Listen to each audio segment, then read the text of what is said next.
Quando o paralítico do tanque de Betesda tentava ir até o tanque, quando o anjo balançava a água para ser curado, ele não conseguia por alguns fatores. Um deles, porque ele estava no meio de iguais, pessoas no mesmo estado que ele estava, pessoas incapacitadas, pessoas com deficiência, e isso gera competição. Sempre alguém ia na frente dele. Primeiro, porque queria resolver o seu problema. Mas quando a gente está no meio de pessoas que estão no mesmo nível que a gente, as pessoas só pensam nelas mesmas. As pessoas, quando veem você se dando bem, elas não ficam felizes, porque elas têm essa deficiência, essa limitação. É isso que eu tenho percebido. Por exemplo, quando a gente voltou para Sete Lagoas, pessoas limitadas que nós conhecemos no passado, e a gente até tentou se conectar.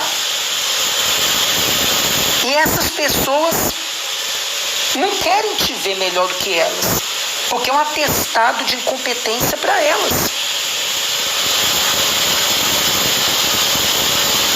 Cada um por si. Toda vez que o anjo vinha balançar as águas, eles corriam. Imagino que um empurrava o outro, atropelava o outro para resolver o seu problema. Já o paralítico que foi descido do telhado por 4 amigos, ele foi descido do telhado por 4 amigos, por 4 pessoas melhores do que ele. Ele era paralítico, os 4 amigos não. Quando você está no meio de pessoas melhores que você, elas podem te trazer para o nível delas, elas podem te ajudar, porque elas estão melhor do que você. Não há competição. E geralmente essas pessoas, elas têm prazer em promover as outras, em falar que ajudou a outra. É diferente do que muita gente pensa. Quando você está no meio de pessoas que são melhores do que você, então elas te colocam no lugar onde você precisa estar. Aqueles 4 amigos colocaram o paralítico no lugar onde ele precisava estar, na frente de Jesus, descendo ele pela maca, descendo ele pelo telhado. Para a gente alcançar o nosso milagre, a gente tem que se afastar das pessoas erradas e se aproximar das pessoas certas. Eu estava refletindo aqui sobre a vida de muitos heróis da fé, para não pregar uma coisa que eu quero pregar, para não falar uma coisa para me confortar, mas para pregar uma coisa verdadeira. Quando Deus falou para Abraão, sai da tua casa, da tua parentela, você vai para um lugar que eu vou te mostrar. O que Deus estava fazendo? Afastando ele da família, afastando ele de uma família idólatra, porque o pai dele era idólatra. E no caminho Deus foi abençoando ele. Mesmo assim ele temou e levou o sobrinho dele Ló. Não era para levar. Aquele sobrinho só deu problema para ele. Quando a gente quer avançar na vida, mas a gente carrega com a gente pessoas que a gente quer ajudar, mas que muitas vezes vão dar para a gente problema, vão nos atrasar.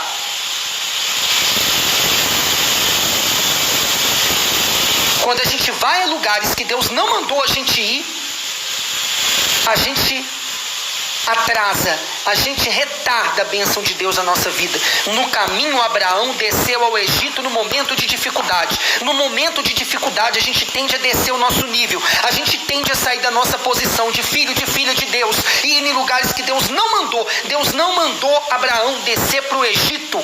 Ele desceu até em busca de ajuda. O que aconteceu?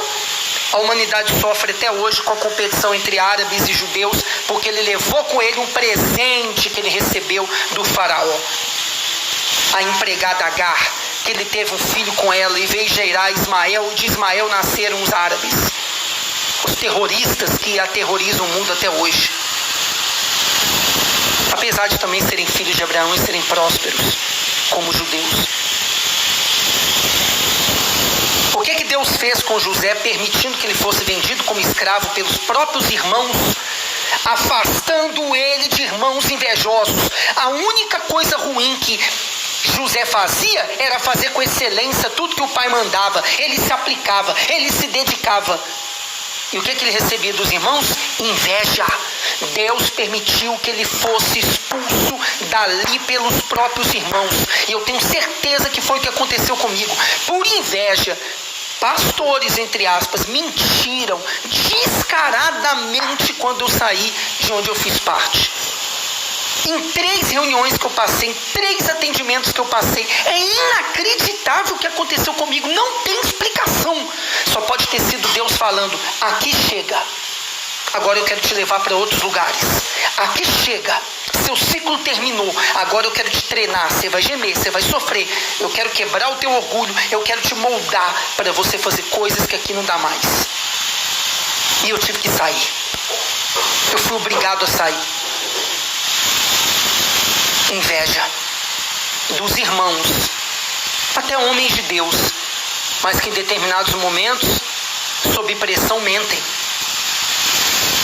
falam que não devem. O que aconteceu com Davi? Davi, tudo o que fazia era dar própria vida por ovelhas do pai, e o pai desprezava. Os irmãos desprezavam porque eram guerreiros experientes. O irmão era apenas um cuidador de ovelhas. Se eu não me engano, era uma profissão na época até meio que desprezada. Mas Deus viu o coração dele. Mas teve que tirá-lo do meio dos irmãos invejosos, do meio dos familiares e do pai que não dava valor, para colocá-lo no palácio. Porque no palácio ele ia ser treinado para saber se comportar como um rei, para saber se comportar como um líder. Ele teve que sair do meio deles. Isso é o que eu me lembrei até agora, mas eu tenho certeza que tem mais passagens como essa. Para você alcançar o seu milagre, você tem que se afastar das pessoas erradas e tem que se aproximar das pessoas certas. Eu me lembrei que numa das noites que eu estava trabalhando como motorista de aplicativo, eu conheci um rapaz que eu levei para casa, que ele é uma espécie de líder na empresa aqui que faz call center para outras empresas, né? A Callink, atrás do shopping aqui no centro. E o rapaz, quando eu conversei com ele, falei que eu era treinador, palestrante, a gente trocou uma ideia e ele disse que fez uma dinâmica com os colaboradores lá, e gerou uma competição aquela dinâmica. E o intuito dele era gerar união entre os colaboradores para desenvolver melhor o trabalho. Aí eu estava falando com ele o seguinte, que a dinâmica que ele fez foi errada. Quando você promove uma dinâmica, um treinamento que vai gerar disputa, o ser humano é capaz de fazer qualquer coisa para passar por cima do outro e vencer. Ele fez a dinâmica errada. Aí eu disse para ele que a dinâmica que ele tinha que fazer era conversar com um por um em particular, ou então fazer uma palestra, um treinamento que chegasse a despertar nas pessoas o porquê que elas estavam trabalhando lá naquela empresa. Cada um tem um porquê diferente. Porque quer ajudar em casa, porque mora com o pai e a mãe, porque mora sozinho hoje, tem que se sustentar, porque quer comprar uma casa, um apartamento, porque quer a sua independência financeira, porque ajuda no tratamento de uma mãe que está doente, um pai que está doente, uma avó, um avô. Cada um tem um porquê diferente, mas é o porquê que sustenta a gente. Ele gostou. Eu percebi que ele levou a sério o que eu falei. Por quê? Porque onde você está entre os iguais, o que impera muitas vezes é a competição. Infelizmente, as pessoas não querem que você passe elas.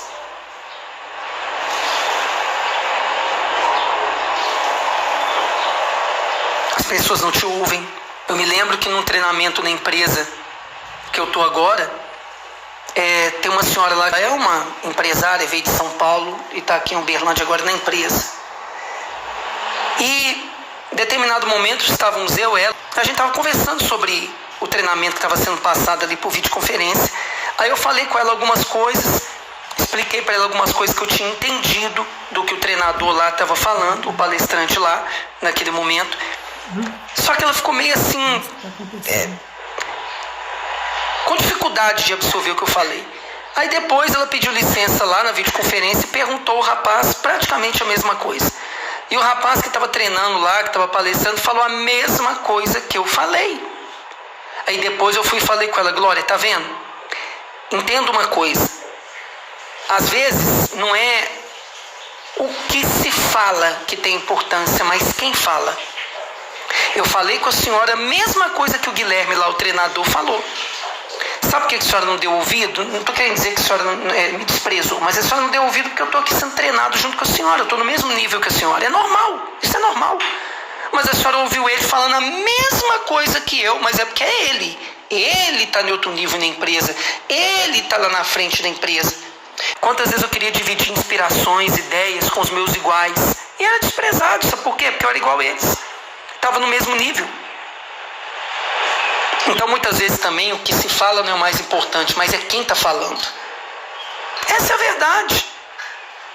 Não adianta a gente querer falar com quem não quer ouvir a gente. Eu também já bati muita cabeça pensando assim, querendo que todo mundo me ouça. Isso não vai acontecer. Então, a gente às vezes está no meio de pessoas que não querem nos ouvir. Eles querem cuidar da vida delas, querem fazer suas coisas, menos te ouvir. Porque elas pensam assim: eu vou ouvir fulano, beltrano, tá igual eu. E quando você vence, você está dando um atestado para eles de incompetência. Então essa é a verdade. O paralítico de Betesda não conseguiu o milagre até que Jesus chegasse, porque Jesus era a pessoa que ia promovê-lo, ia fazer o milagre na vida dele. Porque estava no meio de pessoas ali que estavam competindo entre si, no mesmo estado, limitadas, cheias de deficiência. Já o paralítico que foi descido pelo telhado pelos 4 amigos, tinham amigos que estavam melhor do que ele, andavam, não tinham a deficiência que ele tinha. E por isso queriam ajudá-lo. Muitas vezes as pessoas que estão melhores do que a gente, estão melhores do que a gente porque o comportamento delas fez elas estarem melhor. Porque a mente delas fez elas estarem melhor. E elas não têm problema em querer ajudar os outros. Por isso é que elas cresceram. Não é à toa que a Bíblia diz, né, que mais bem-aventurado, mais que feliz é aquele que dá do que o que recebe. Essas pessoas entendem isso. Na maioria das vezes os pobres, os fracassados, os derrotados não querem dar, só querem receber. Só querem resolver o seu problema. Por isso são pobres. Por isso são fracassados. Por isso são derrotados.